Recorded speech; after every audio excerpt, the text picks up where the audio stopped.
Gandhinagar town hall ખાતે ગુજરાત ક્ષત્રિય ઠાકોર સેનાના તમામ હોદ્દેદારોની સમાજ માર્ગદર્શન મીટિંગ યોજવામાં આવી.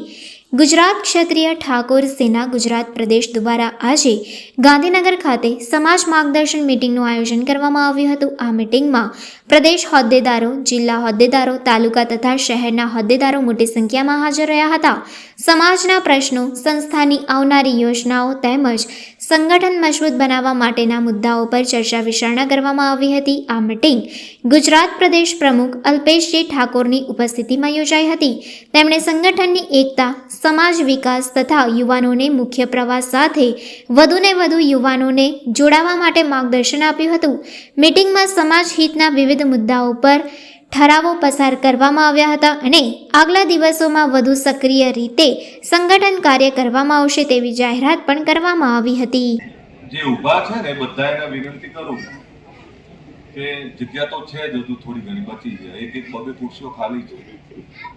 આ ખુરશીઓ લઈ જાઓ બધા. અને કેમેરામેન ના બધાને વિનંતી કરું કે તમે હવે એક બાજુ આવી જાઓ. બધા આવી નહીં જાઓ. એવું બોલો સદારામ બાપાની ઓ તરીકેના ગળામાં નાખ્યા હોય, કાર્ડ ઊંચા કરો એટલે મને ખબર પડે જેના કાર્ડ છે ગઢવામાં.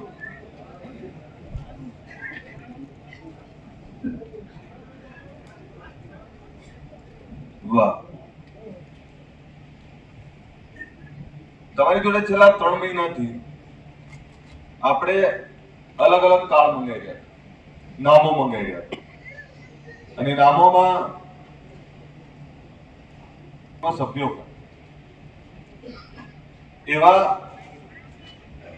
એવા નામો માર્ગદર્શક તરીકે મંગાવ્યા છે. એની કામગીરી શું, એ શું કરશે, શું કરવું જોઈએ, આ બધી વિસ્તારથી વાત કરીશું.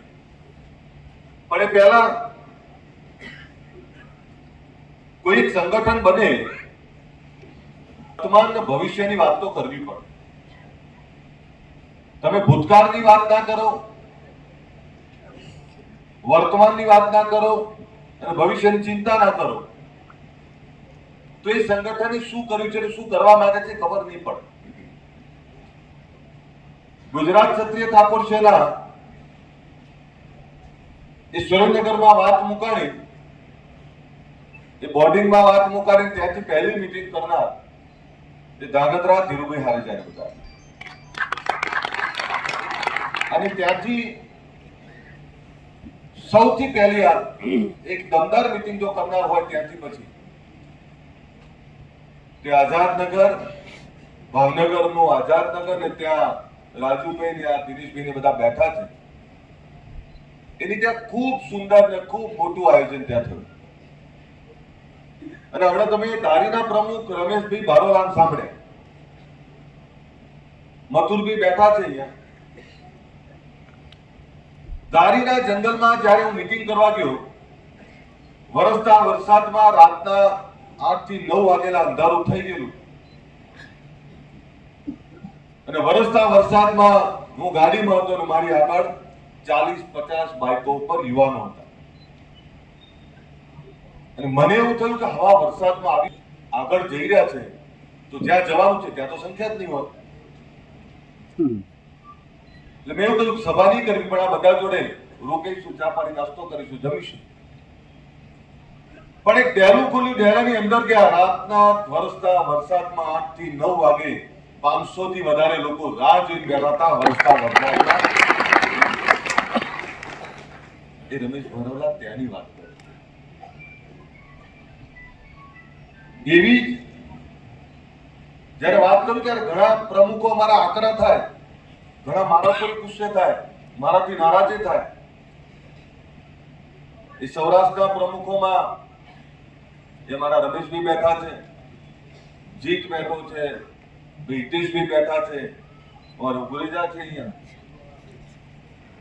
અહીંયા અમારા ભરતભાઈ બેઠા છે, સુરેન્દ્રનગર પ્રમુખ, મોરબી પ્રમુખ. આ બધા રહ્યો છું કે જે જ્યારે શરૂઆત થઈ સંગઠનની ત્યારે સૌરાષ્ટ્રથી શરૂઆત કરેલી અને કેવા યુવાનો કે જે સૌરાષ્ટ્રમાં રોજગારી માટે ગયેલો સમાજ. તમને સૌરાષ્ટ્રમાં વીઘા નહીં દેખાય આપણા લોકો જોડે, કારણ કે ઉત્તર ગુજરાત એમાં ચુવાડ પંથકમાંથી રોજગારી માટે માઇગ્રેટ થયેલા લોકો આ બધા. જેનો ઇતિહાસ પણ બહુ ભવ્ય છે, બહુ મોટો ભવ્ય ઇતિહાસ છે. અને ઇતિહાસની વાત કરું તો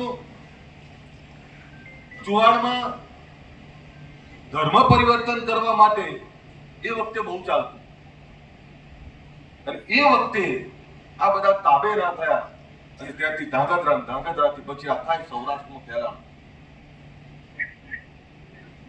અને એટલે મજૂરી ઉપર નપતા લોકો, ધંધા રોજગાર ઉપર નપતા લોકો, જેની જોડે જમીન હશે તો પણ બહુ ઓછી હશે, એવા લોકોએ આ વાત ઉપાડી અને સંગઠન સૌરાષ્ટ્રમાં ખૂબ મજબૂત કર્યું.